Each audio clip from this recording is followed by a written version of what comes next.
El día de hoy vamos a leer en el Evangelio de Lucas, capítulo 19, y vamos a leer del 1 al 10. Lucas capítulo 19, del 1 al 10.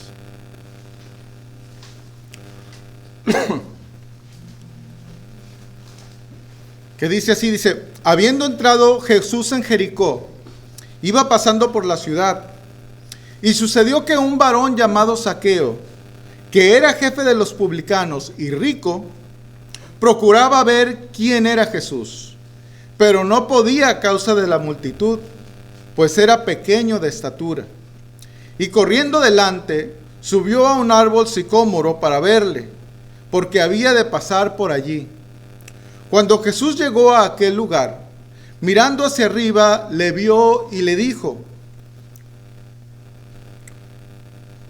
Zaqueo, date prisa, desciende, porque hoy es necesario que pose yo en tu casa. Entonces él descendió a prisa y le recibió gozoso. Al ver esto, todos murmuraban, diciendo que había entrado a posar con un hombre pecador. Entonces Zaqueo, puesto en pie, dijo al Señor: He aquí, Señor, la mitad de mis bienes doy a los pobres, y si en algo he defraudado a alguno, se lo devuelvo cuadruplicado. Jesús le dijo: Hoy ha venido la salvación a esta casa, por cuanto él también es hijo de Abraham, porque el Hijo del Hombre vino a buscar y a salvar lo que se había perdido. Bueno, en este pasaje que acabamos de leer, y además en específico, en este último versículo que acabamos de leer, pues este pasaje contesta la pregunta que surge de él, ¿verdad? Y la pregunta del día de hoy que quisiera que nos hiciéramos es: ¿a qué vino Jesús, verdad? Y no lo dice a forma de pregunta, sino que da una respuesta, ¿verdad? En el versículo 10 dice que el Hijo del Hombre, vino a buscar y a salvar lo que se había perdido. Entonces vamos a entrar en el tema, y en primer lugar, ¿a qué vino Jesús? Pues vino a buscar, ¿verdad? Y dice en los primeros versículos: y sucedió que un varón llamado Zaqueo, que era jefe de los publicanos y rico, procuraba ver quién era Jesús. Podemos decir con toda seguridad que Zaqueo tenía un genuino deseo de saber quién era Jesús, porque el mismo relato lo revela, ¿verdad?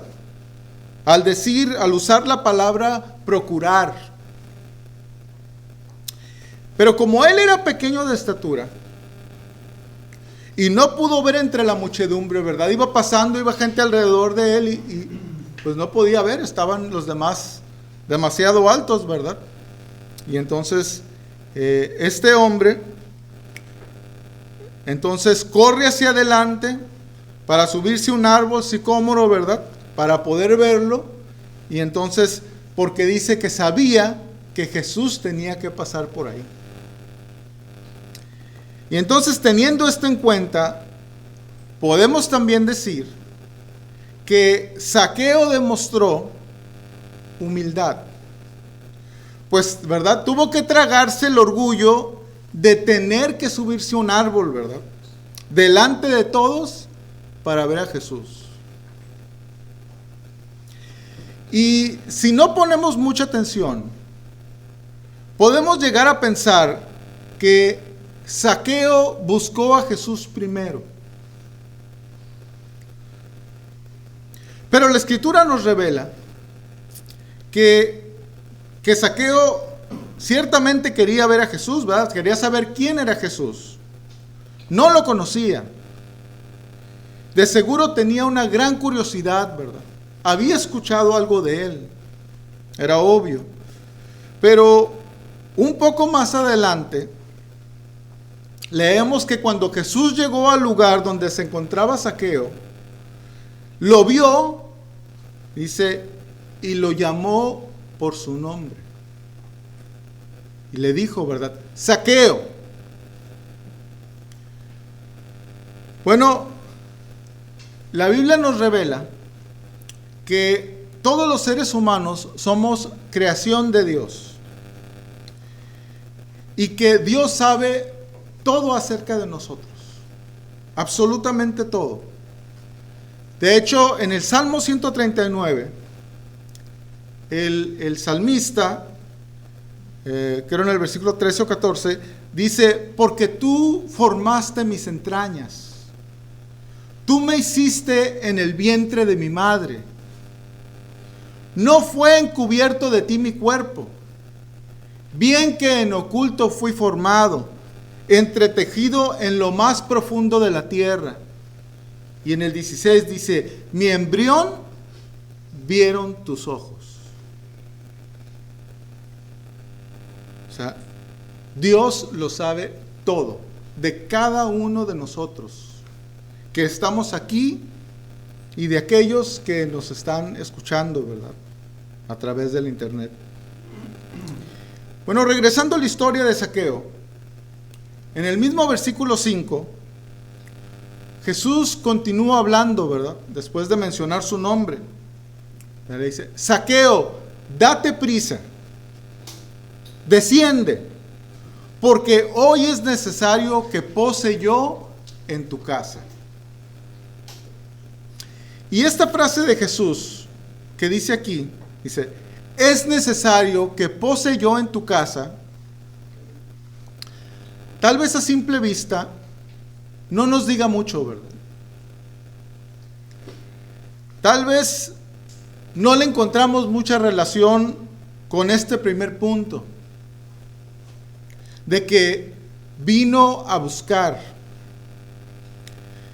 Pero leyendo las Escrituras, encontramos otra ocasión donde se usa la misma palabra. Y en Juan capítulo 4, versículo 3 y 4, dice, salió de Judea y se fue otra vez a Galilea. Dice, y le era necesario pasar por Samaria. Le era necesario pasar por Samaria. Y bueno, a simple vista, viendo un mapa de los tiempos de Jesús, nos damos cuenta que Judea está al norte, Judea está al norte, Galilea está al sur, pero en medio de los dos se encuentra Samaria. Es el sándwich, ¿verdad? Entonces, para llegar de aquí a acá, estaba ahí Samaria. Sin embargo, pudiéramos pensar que esta es la razón por la que dice, ¿verdad?, que le era necesario pasar por Samaria. Y podemos llegar a pensar esto, pero como aprendemos en la Biblia, que entre judíos y samaritanos no se trataban entre sí. Normalmente, los judíos, cuando querían pasar de Judea a Galilea, entonces rodeaban por Perea para tener que evitar pasar por Samaria. Entonces sí había una manera de no hacerlo, ¿verdad? Sí había una manera de no pasar por Samaria. Y entonces no creo tampoco que a esto se estaba refiriendo aquí el escritor de este pasaje, de este evangelio, cuando dice que le era necesario pasar por Samaria. Los samaritanos eran judíos que se habían mezclado con otros pueblos, yendo en contra del mandamiento de Dios, ¿verdad? Y entonces los hijos de judíos mezclados con otros pueblos se les llama samaritanos. Pero nos damos cuenta, leyendo este pasaje, que la razón por la que dice que le era necesario pasar por Samaria fue porque, como en el caso de Zaqueo, Jesús estaba llevando a cabo su misión de que vino a buscar y a salvar lo que se había perdido. Mientras sus discípulos fueron a la ciudad de Samaria a conseguir comida, dice que Jesús, cansado del camino, se sentó junto al pozo de Jacob y tuvo un encuentro con una mujer samaritana que podríamos llamar por coincidencia. Pero con Dios no existen las coincidencias. Dios, les decía un poquito antes en el Salmo 139, lo sabe todo. No hay nada que se esconda del conocimiento perfecto de Dios. Jesús sabía que esa mujer iba a estar ahí. Podemos decir sin equivocarnos que el Señor Jesucristo la fue a buscar. Y la evidencia de esto la tenemos cuando vemos que regresan sus discípulos con la comida, mientras está hablando con la mujer samaritana. Y ésta se va de regreso a su ciudad para decirles a los hombres de la ciudad que había encontrado al Mesías. Y entonces sucedió el intercambio de palabras que está en el versículos 31 al 34, ¿verdad? De Juan 4, que dice, entre tanto, los discípulos le rogaban diciendo, Rabí, come.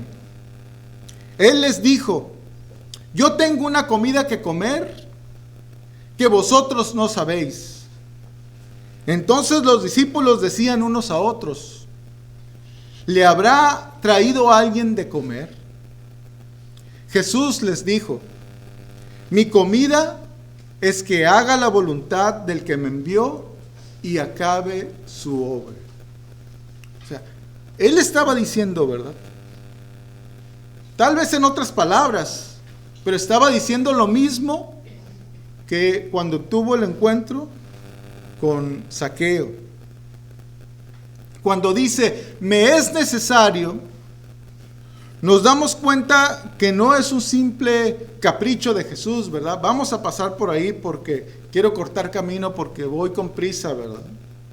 Sino que se estaba refiriendo a su misión de buscar y salvar lo que se había perdido. Le fue necesario pasar por Samaria porque fue a buscar a la mujer samaritana, ¿verdad?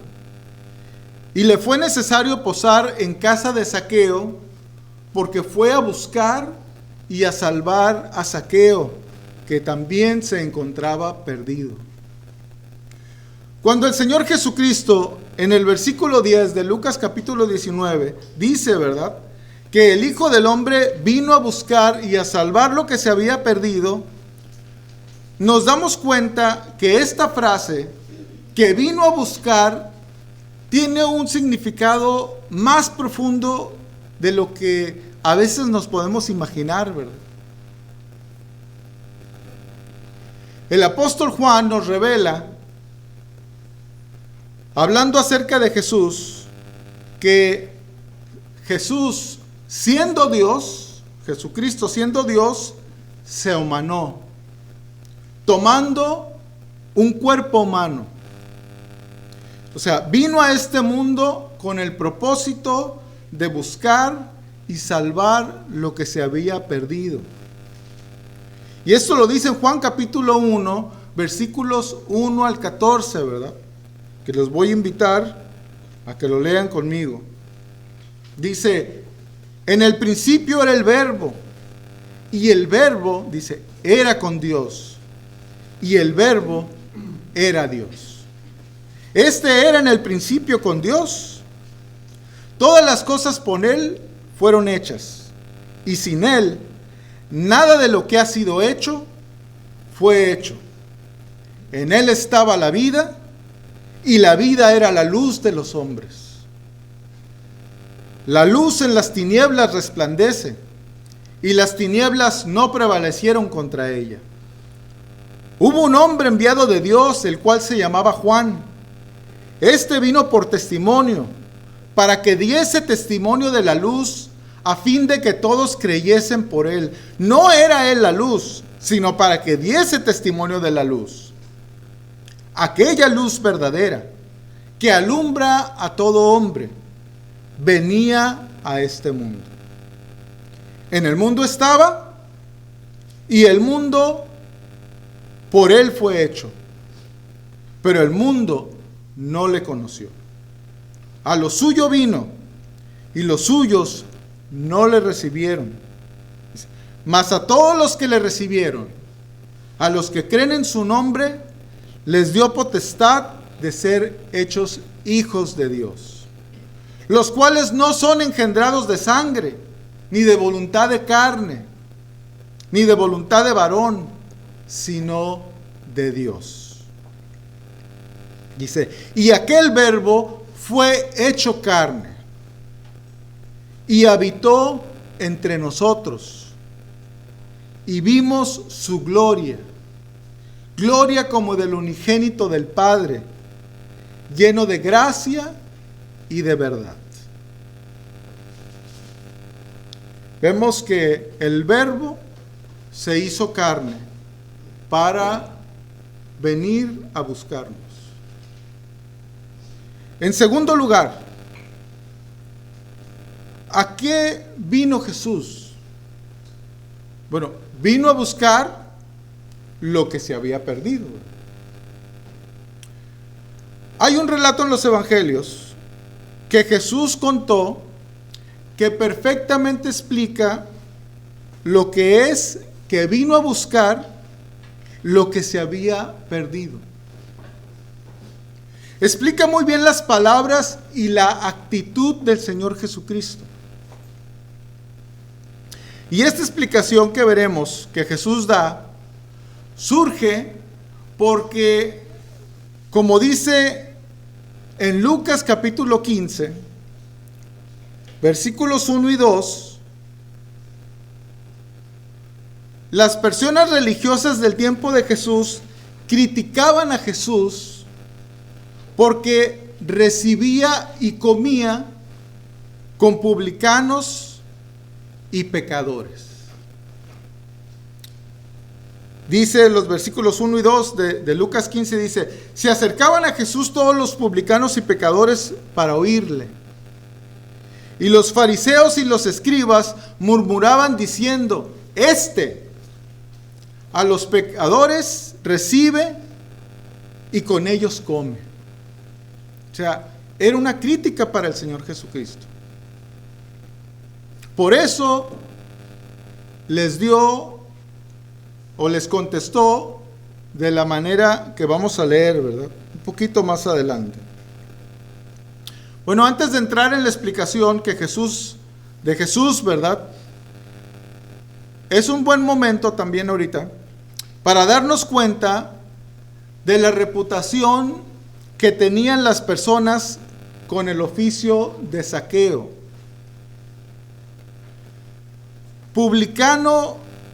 Ser publicano era sinónimo de ser llamado pecador, ¿verdad? O sea, básicamente les decían, ¿verdad? Eres un pecador, eres un publicano. ¿Querías ofender a alguien? Dile, ¿verdad? Que eres un publicano, ¿verdad? Entonces, los publicanos, siendo judíos, eran los cobradores de impuestos del Imperio Romano. Personas que primeramente se los consideraba como verdaderos traidores a la patria. Y en el caso de Zaqueo, él era el jefe de ellos. O sea, doble, ¿verdad? Doble traidor, con mayor condenación. Y para empeorar las cosas, ya de sí tenían mala reputación. Eran como conocidos como personas que cobraban impuestos de más para enriquecerse ellos mismos. Y en el caso de Zaqueo, pues por eso se había convertido en un hombre rico, ¿verdad?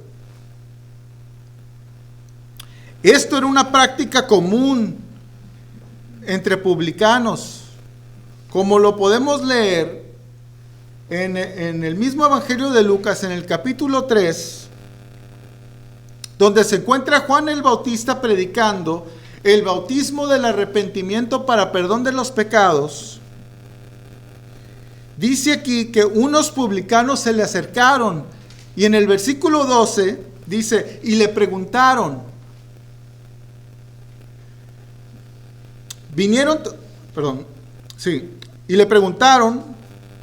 vinieron también unos publicanos para ser bautizados. Y le dijeron, maestro, a Juan el Bautista, ¿verdad? Le estaban diciendo esto. Y dijeron, ¿qué haremos? Él les dijo, no exijáis más de lo que os está ordenado. O sea, manifiesta que era una práctica común entre estos hombres, ¿verdad? Abusar de la posición en la que estaban para quedarse con una parte, ¿verdad? Jesús no solo recibía y comía con los publicanos, sino también Él hacía esto con mujeres que habían ejercido la prostitución. Será común también ver esto en los tiempos del Señor Jesucristo. Por estos ataques, Jesús se ve obligado, ¿verdad? Se ve obligado, vamos a decirlo así, a explicarles por qué hacía estas cosas. Y entonces en Lucas capítulo 15, versículos 8 al 10, les dice la siguiente parábola. Dice, el versículo 8 dice, ¿o qué mujer que tiene 10 dracmas, si pierde una dracma, no enciende la lámpara y barre la casa y busca con diligencia hasta encontrarla? Y cuando la encuentra, reúne a sus amigos y vecinas, diciendo, gozaos conmigo, porque he encontrado la dracma que había perdido. Así os digo, que hay gozo delante de los ángeles de Dios por un pecador que se arrepiente. El valor que representaban para esta mujer las 10 monedas, llamadas dracmas, ¿verdad? No consistía tanto en su valor económico. O sea, no tenían tanto valor. Obviamente era dinero, pero no tenía tanto valor, ¿verdad? No eran billetes de $100 para tal vez hacer una comparación, ¿verdad? Por ahí leí buscando saber cuánto era y entonces pues la comparación no era mucha, no era mucho el dinero. Sin embargo, las 10 monedas, normalmente en los tiempos en los que el Señor Jesucristo está hablando, eran parte de una diadema que traía puesta la mujer en su día de matrimonio, ¿verdad? En el día que se casaba. Era una especie de anillo matrimonial, ¿verdad? En ese entonces se usaba esta diadema con estas monedas, con estas dracmas, y entonces ella la llevaba puesta y pues no sé, cada lugar tiene costumbres diferentes, pero por eso para ella, pues esto significaba mucho, ¿verdad? Porque seguía siendo para ella muy importante, no solo en un sentido económico, ¿verdad?, sino personal. Era muy importante conservarlas, estas monedas, por lo que representaban. Conservar estas 10 dracmas era una señal de que era una mujer fiel en su matrimonio. Algo muy semejante a un anillo de compromiso hoy en día, ¿verdad? Que lo trae ahí puesto y entonces está diciendo a los demás, ¿verdad? Que es una mujer casada, que tiene un esposo, ¿verdad? No es soltera. Ya con eso es una manera de decir, ¿verdad?, a los demás que tiene un esposo y que ella se está guardando para su esposo, ¿verdad? ¿O qué mujer, verdad? Dice que tiene 10 dracmas. Perdón, siguiendo el pasaje, hablando de lo que ella hace, dice, ¿o qué mujer dice que tiene 10 dracmas? Vamos a poner atención ahora a lo que ella hace. Dice, si pierde una dracma, dice, no enciende la lámpara y barre la casa y busca con diligencia hasta encontrarla. Y así como esta mujer buscó esta dracma perdida que se le perdió, ¿verdad? Así Jesús busca al hombre, ¿verdad?, que se encuentra perdido. Es por eso que la Escritura dice, ¿verdad?, me es necesario. Jesús humanado tenía un cuerpo limitado y por lo tanto él tenía que físicamente a veces tener que tratar con las personas como las trató con Zaqueo y como la trató con esta mujer samaritana. Pero ese no es el problema de Jesús hoy en día. Donde tú estés, el Señor Jesucristo está ahí presente, ¿verdad? No está limitado como estaba limitado con su cuerpo humano. Así es que dice que esta mujer encendió la lámpara, barrió toda la casa y buscó con diligencia. Hizo todas estas cosas, ¿verdad?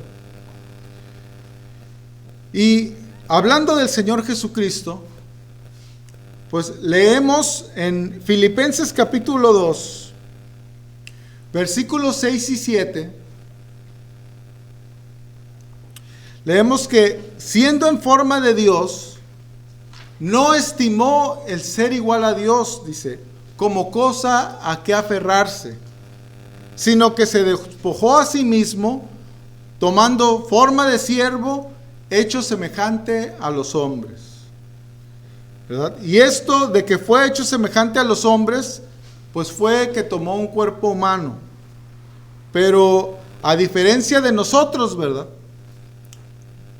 a diferencia de todo hombre, es que su cuerpo no tenía naturaleza pecaminosa, la cual todos los hombres heredamos de Adán.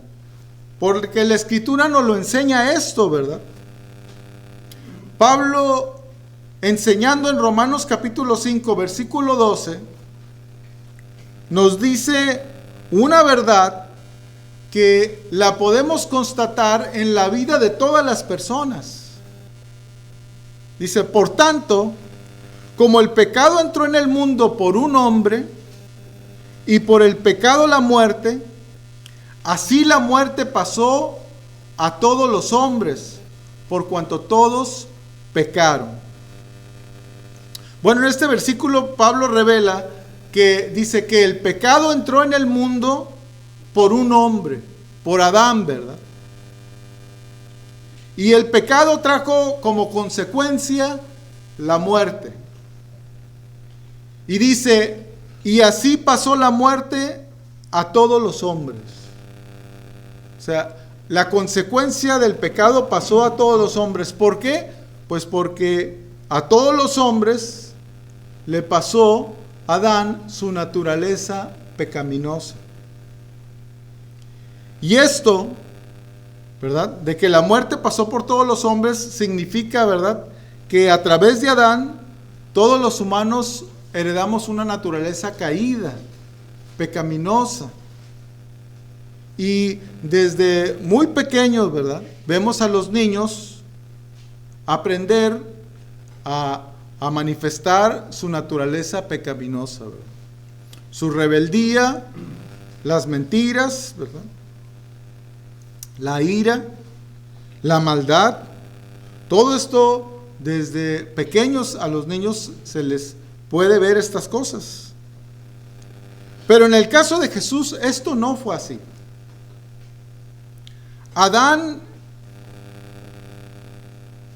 Jesús no fue nacido de hombre alguno, como todos los demás seres humanos, sino que la Escritura nos dice, ¿verdad?, que nació de una virgen por obra del Espíritu Santo. Dios no podía habitar en un cuerpo humano si este cuerpo tuviera una naturaleza caída, ¿verdad?, o pecaminosa como la nuestra. Por eso Dios le preparó un cuerpo humano de una virgen, ¿verdad?, que concibió por el Espíritu Santo de Dios.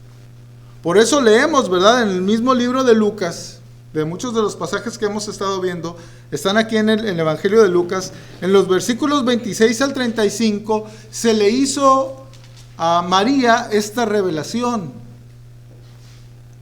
Y dice: al sexto mes, el ángel Gabriel fue enviado por Dios a una ciudad de Galilea, llamada Nazaret, a una virgen desposada con un varón que se llamaba José, de la casa de David, y el nombre de la virgen era María.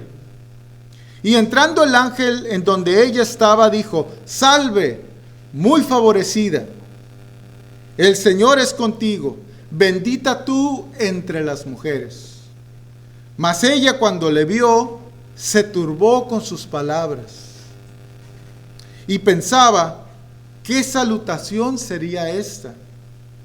Entonces el ángel le dijo: María, no temas, porque has hallado gracia delante de Dios. Y ahora concebirás en tu vientre y darás a luz un hijo, y llamarás su nombre Jesús. Este será grande y será llamado Hijo del Altísimo, y el Señor Dios le dará el trono de David, su padre, y reinará sobre la casa de Jacob para siempre, y su reino no tendrá fin. Entonces María dijo al ángel: ¿cómo será esto? Pues no conozco varón. Respondiendo el ángel le dijo: el Espíritu Santo vendrá sobre ti, y el poder del Altísimo te cubrirá con su sombra.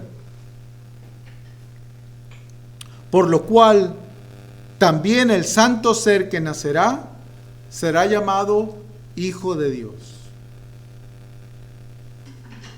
Y así como una semilla, ¿verdad?, que se siembra en la tierra, da fruto y da un árbol, da una planta, así, ¿verdad?, el hombre pone su semilla en la mujer y entonces nace otro ser humano, ¿verdad? Pero en este caso fue el Espíritu Santo el que puso la semilla en la mujer. Y entonces nació un ser humano, pero no de Adán.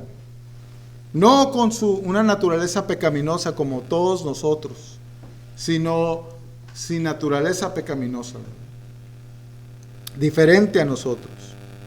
Este plan de Dios es una muestra del interés que Dios tiene por todos los seres humanos. Es una muestra de cómo Jesús busca con diligencia a los perdidos para poder salvarlos. Y hablando de los que están perdidos, ¿verdad?, me gustaría hacer énfasis en la frase del versículo 10 de la parábola, que dice: ¿o qué mujer que tiene 10 dracmas, dice, y pierde una dracma, no enciende la lámpara y barre la casa y busca con diligencia hasta encontrarla? La frase "no enciende la luz"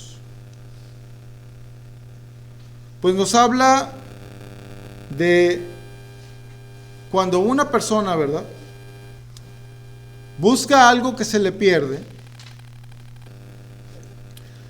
lo primero que hace es, dice, encender la lámpara. ¿Por qué? Pues porque lo que está perdido no está a la vista, ¿verdad? Está en la oscuridad, está en los rincones, está entre las sombras. No está en su lugar donde debería de estar. Y hablando de estas cosas, de cosas que no están en el lugar donde deberían de estar, o que no son como deberían de ser, la verdad es que era muy irónico, muy irónico, que el jefe de los publicanos se llamaba Zaqueo, porque Zaqueo significa justo o puro, y este hombre era todo lo contrario. Estaba fuera de lugar su nombre. Pero a pesar de que lo que significaba su nombre, ¿verdad? Zaqueo prefirió el poder, ser jefe de los publicanos, a expensa de su reputación. Zaqueo prefirió riqueza a expensa de su reputación, ¿verdad? Zaqueo fue, por así decirlo, descarado en su manera de vivir o de actuar. Y por causa del poder y las riquezas, actuó como traidor a su patria y robó defraudando a sus propios compatriotas. Pero la verdad es que así como Zaqueo, todo hombre se encuentra perdido. Y normalmente lo que está perdido está en los rincones, ¿verdad? Donde no está la luz. Así es el corazón de los hombres.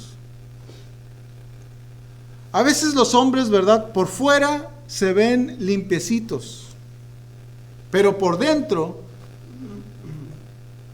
podemos ser como los religiosos del tiempo de Jesús, ¿verdad?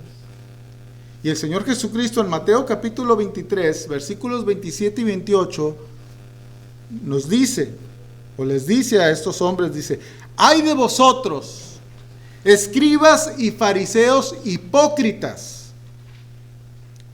Porque sois semejantes a sepulcros blanqueados, que por fuera a la verdad se muestran hermosos, mas por dentro estáis llenos de huesos de muertes y de toda inmundicia.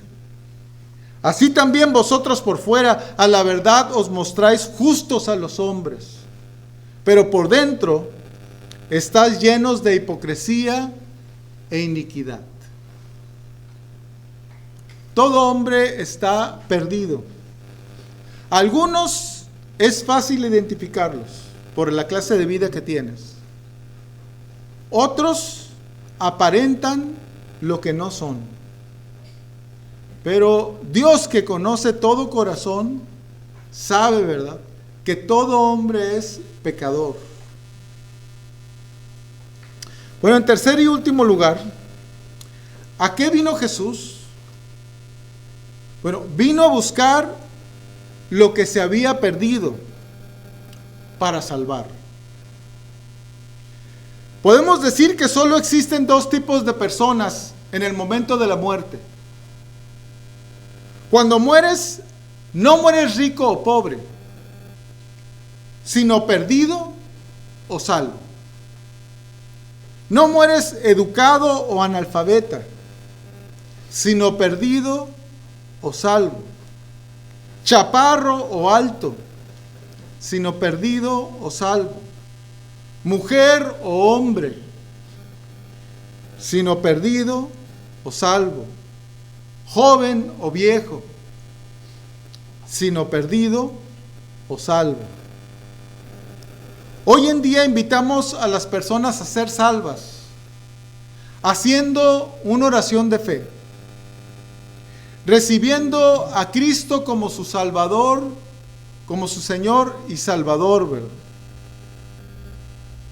Bueno, yo hace 39 años hice esta profesión de fe.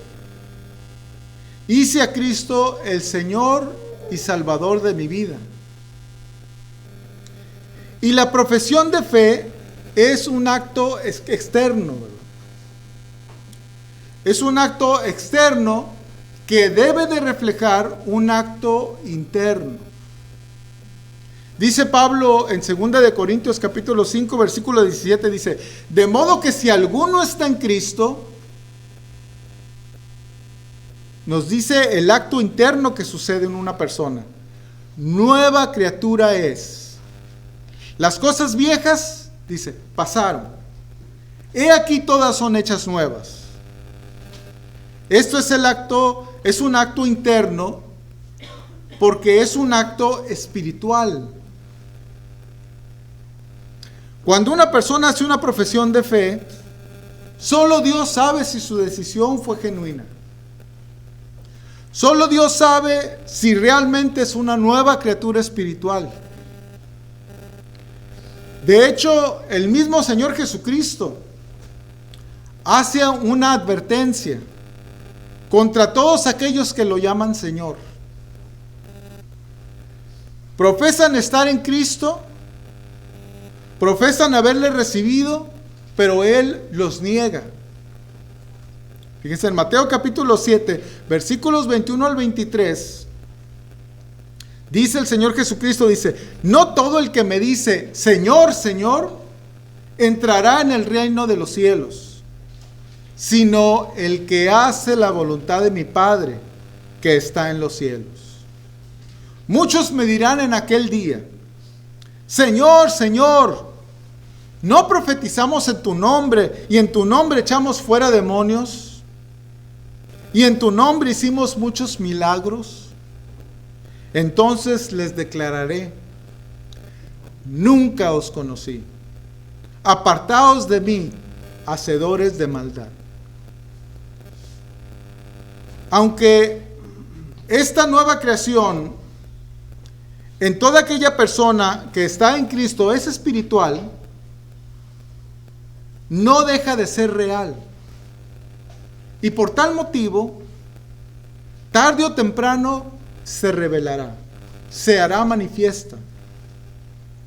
Por eso en los versículos anteriores, ¿verdad?, a los que acabamos de leer, donde Jesús les dice estas advertencias, dice en Mateo mismo, el mismo Mateo versículo 7, capítulo 7, versículos 16 al 18, dice, por sus frutos los conoceréis.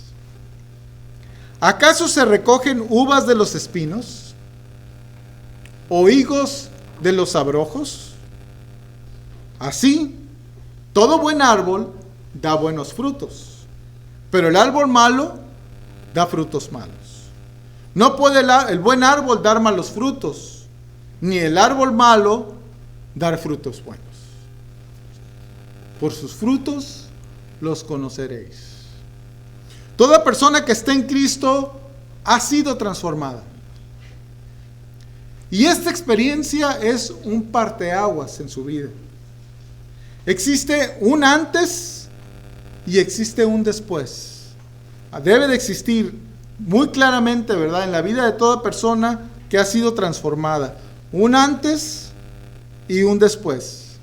Una vida pasada, un encuentro con Cristo y una vida nueva. Sabemos que la decisión de Zaqueo fue una decisión genuina, porque el mismo Señor Jesucristo la validó. En el versículo 9 Jesús le dijo, hoy ha venido la salvación a esta casa. O sea, Jesús mismo dijo, ¿verdad? Este hombre es salvo. Este hombre es de los míos. Zaqueo, cuando dice, Señor, Señor, tú eres de los míos, ven para acá, ¿verdad? Ese mismo día, Zaqueo trajo frutos de salvación. Hoy en día existen muchos simpatizantes del Evangelio, ¿verdad?, o del Señor Jesucristo. Pero la verdad es que existe una gran diferencia entre ser un simpatizante de Jesucristo y ser un seguidor de Jesucristo. Pilato fue un simpatizante de Cristo. El rey Agripa fue un simpatizante al Evangelio, ¿verdad? Al Evangelio de Cristo. El simpatizante quiere que Jesús lo salve, pero no que sea su Señor. El simpatizante quiere que Jesús lo salve, pero sin tener que arrepentirse. El simpatizante quiere que Jesús lo salve, pero no querer renunciar a nada. El simpatizante no experimenta un verdadero cambio en su vida. Y hasta el fin del versículo 6, en nuestro pasaje base de Lucas capítulo 19, todo iba de maravilla para Zaqueo, ¿verdad? Dice, entonces él descendió a prisa y le recibió gozoso. Hasta aquí todo iba perfecto, ¿verdad? El mejor día que había tenido Zaqueo en toda su vida. Pero vemos que pronto su vida pasada vino a colación. Dice en el versículo 7, al ver esto, todos murmuraban, diciendo que había entrado a posar con un hombre pecador. La vida pasada de Zaqueo estaba trayendo deshonra a Cristo. Zaqueo había visto la luz. No quiso regresar a las tinieblas. Él estaba en la luz y permaneció en la luz. Y sabes que la luz evidencia las cosas, ¿verdad? La luz revela las cosas. Cuando estamos en una casa, ¿verdad? Y las cortinas están cerradas, pues a lo mejor la casa se ve muy limpia, ¿verdad? Aparenta verse muy limpia. No vemos nada desacomodado, vemos todo en orden y decimos, mira, qué bonita la casa, ¿verdad? Pero cuando abrimos las ventanas y el sol está iluminando, ¿verdad? Entonces entra la luz del sol y hasta el polvito se ve en los muebles, ¿verdad? Encima de los muebles. Y la manchita, todo aparece, todos los problemas aparecen.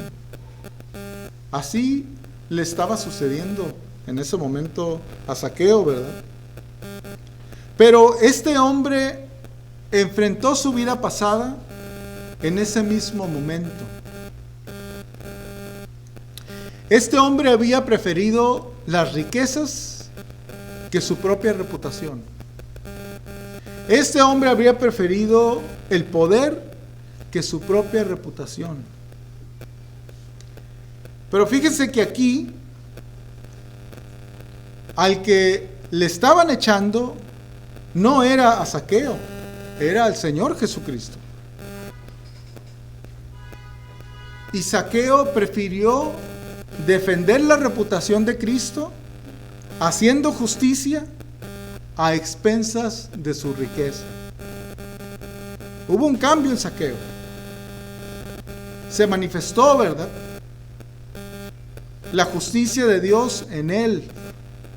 Después de todo lo que había hecho el Señor Jesucristo y que hace por nosotros, ¿verdad? Zaqueo tenía claridad de algunas cosas, era bastante obvio. No sé qué platicó con el Señor Jesucristo, pero es obvio que él identificó esto y él no pudo permanecerse callado, ¿verdad? No pudo quedarse sin hacer nada, sino que tuvo que actuar, ¿verdad? Y dice en el versículo 8, dice, entonces Zaqueo, puesto en pie, dijo al Señor, he aquí, Señor, la mitad de mis bienes doy a los pobres, y si en algo he defraudado a alguno, se lo devuelvo cuadruplicado. ¿Por qué la mitad de sus bienes dio a los pobres y a los demás, si había defraudado a alguno, dice, lo devolvió cuadruplicado? La ley le exigía menos de esto.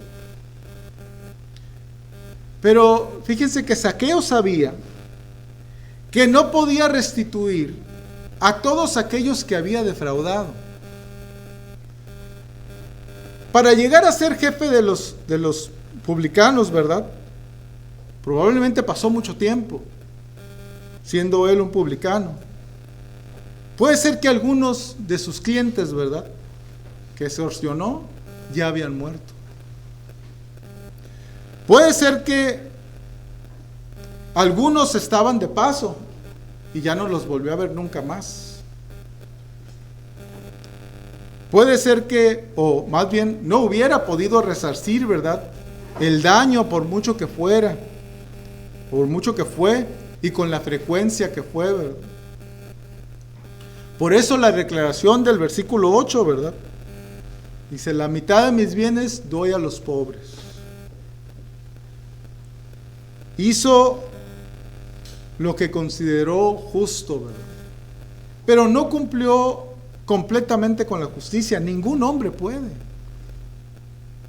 Jesús es el único que puede salvarnos, que puede salvar al mundo, porque es el único que es capaz de restituir el daño provocado por los pecados de todo el mundo. ¿Cómo restituir el engaño, verdad? Aquí estábamos hablando mucho de dinero, pero cuando se engaña, ¿cómo se restituye el engaño? La justicia, el principio de la justicia, requiere un castigo igual que el de la ofensa. No menor, no mayor, igual. Esa es verdadera justicia. Por eso, en Levítico capítulo 24, versículos 17 al 22, leemos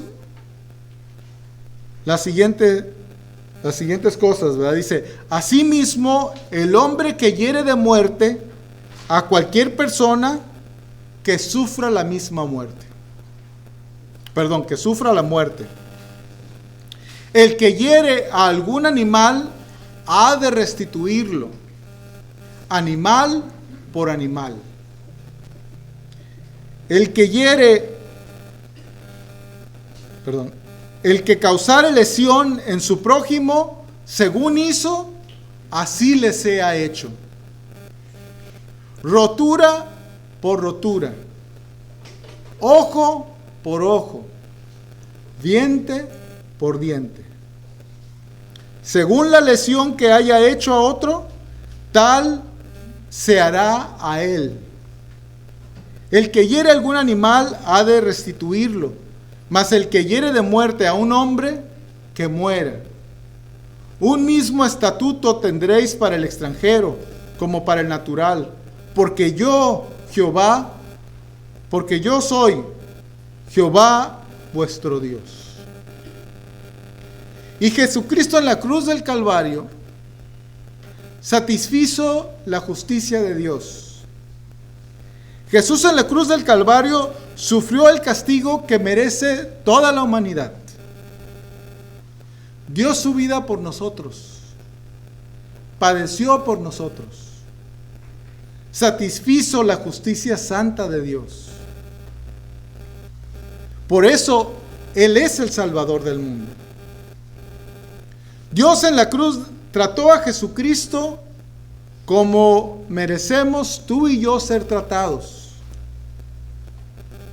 Para que tú, ¿verdad?, seas tratado como si fueras Jesucristo. Y si tú tienes fe en Él, si lo recibes como tu Señor y tu Salvador, Él te ofrece vida eterna, te ofrece la salvación de tu alma. El último canto que entonábamos, esta persona decía que no entendía por qué Jesús lo había rescatado. O sea, era algo que que se preguntaba, ¿verdad? Porque sabía el costo que tuvo para Jesucristo. Yo me imagino que cuando Zaqueo escuchó que la reputación de Jesucristo estaba siendo dañada, pues se sintió terrible, ¿verdad? Porque siendo Jesucristo como es y recibiendo el castigo por nuestros pecados, pues ahora él estaba siendo tratado de mal manera, ¿verdad? Y entonces, como fruto de su arrepentimiento, actuó este hombre. Y entonces, pues pudo ofrecer, ¿verdad?, la mitad de sus bienes a los pobres, y dice, y cuadruplicado a todo aquel que viniera, ¿verdad?, y le dijera cómo lo había defraudado. Esos son los frutos de arrepentimiento. Necesitamos arrepentirnos, ¿verdad?, de nuestro pecado. Y solamente el Señor Jesucristo, ¿verdad?, puede salvarnos. Ahí está el Señor Jesucristo, ¿verdad? Esta historia es una historia de verdadero milagro, ¿verdad? Nos llaman la atención los milagros del Señor Jesucristo cuando sana a los enfermos, a los ciegos, a los paralíticos. Pero lo que hizo este hombre, ¿verdad?, el cambio que hubo en su corazón fue algo milagroso. Porque normalmente no vemos cosas así, ¿verdad? Pero se requiere un arrepentimiento. Arrepentirse de su pecado, ¿verdad? Reconocimiento de que se es pecador. Porque Jesús no te puede salvar si tú no le dices, ¿verdad?, y reconoces que eres pecador. Jesús te extiende la mano. Y así como las personas que se están ahogando en el mar, ¿verdad? Normalmente está una persona en una lancha, en un barco, le extiende la mano para salvarlo. Pero si la persona no le extiende y lo toma, entonces a veces no se puede salvar. Jesús ya hizo todo, pero se necesita reconocer, arrepentirse de sus pecados y entregarle su vida al Señor Jesucristo. Esperamos nosotros que hoy sea el día, ¿verdad?, en que si tú no tienes al Señor Jesucristo, entonces el Señor Jesucristo llegue a tu vida y te salve, y le puedas conocer, ¿verdad?, como tu Salvador, y pueda hacer en ti una nueva creación, como la ha hecho, ¿verdad?, en nuestras vidas, y se pueda evidenciar, ¿verdad?, en un futuro los frutos de haberle conocido como tu Salvador y como tu Señor. Que Dios les bendiga.